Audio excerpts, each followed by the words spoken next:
हवादिस और थे पर दिल का जाना अजब एक सानिया सा हो गया।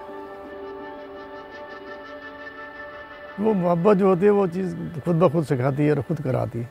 मकसद मोहब्बत साबित करना था, वो मोहब्बत की निशानी थी ना ताजमहल।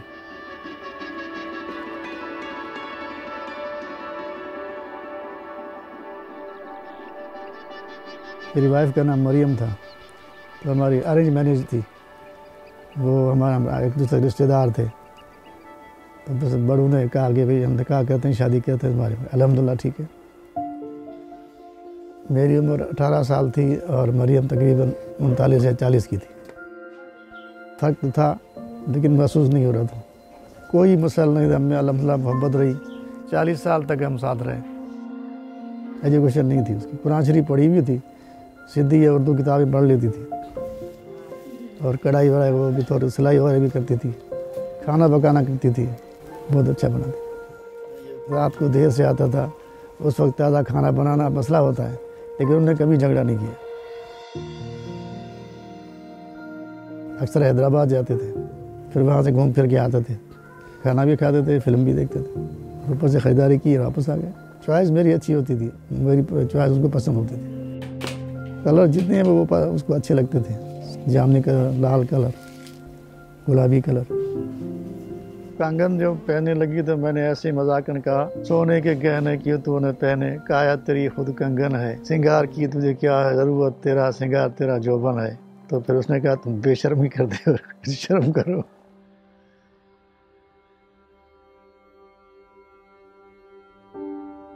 इंडिया गया 2 दफ़ा, 80 में और 81 में घूमने के लिए चले गए आगरा, ताजमहल देखा। वापस आए तो एक ख्वाब मैंने देखा था कि ताजमहल बना हुआ है हमारे कब्रिस्तान में। तो उन्होंने कुछ नहीं कहा, उसने कहा बस ऐसे ख्वाब है, आते रहते हैं, तुम गए तो ताजमहल देखा था इसलिए ख्वाब में आया। ये वुज़ू करके आई और पंखे के नीचे बैठी, और बैठते ही बेहोश हो गई थी, स्ट्रोक हो गया था। उसके बाद हमने इलाज कराया काफ़ी, तो हर तो उसके साथ रहता था, दवाई खिलाना। ये उन दिनों में वो मुझसे 1 मिनट भी दूर रहना नहीं चाहती। रात को कहती कि मेरे पास रहो, दिन को भी मेरे पास रहो। सुबह जो है देखा कि वो बेहोश वो पड़ी हुई थी। बड़ा ज़्यादा कोशिश की लेकिन होश में नहीं आई, उसी हालत में चली गई।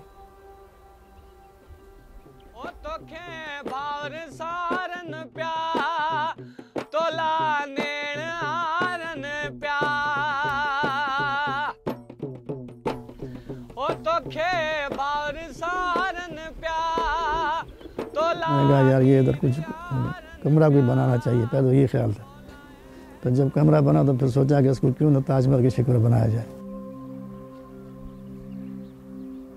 लोगों ने मना भी किया था कि ये खामखा फजूल खर्ची है, कब्रों पर कौन इतना खर्च करता है।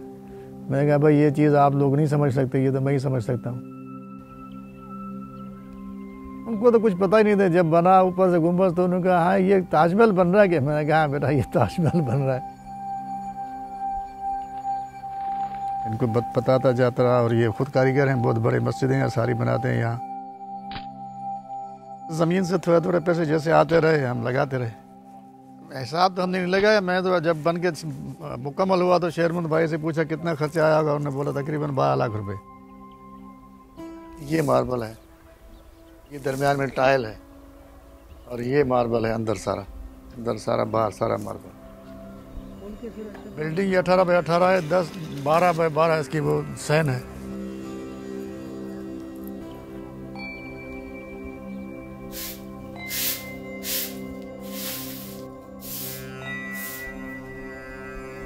मेरा बड़ा बेटा आता है, वो पानी वगैरह पौधों को लगाता है, देखभाल करता है, सफाई करता है।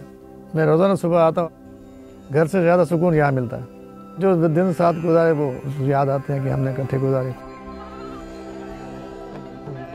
सब बाहर गड थाइन मुखे तुझी कमी महसूस वयो तुझो भी छोड़ो मारे नथो अख जो लुढ़क सुके नंदा वदा था दुआऊं घुरन। जिसने सुना है वो देखने के लिए आते हैं, दूर दूर से लोग आते हैं। जो दोस्त इधर आते हैं उनकी बीवियां उन्हें तंग करती हैं, और कहते हैं हम जब हम मर जाएं तो हमारे ऊपर भी ऐसा ताजमहल बनवाना। तो मुझे कहते हैं यार तुमने हमें फंसवा दिया।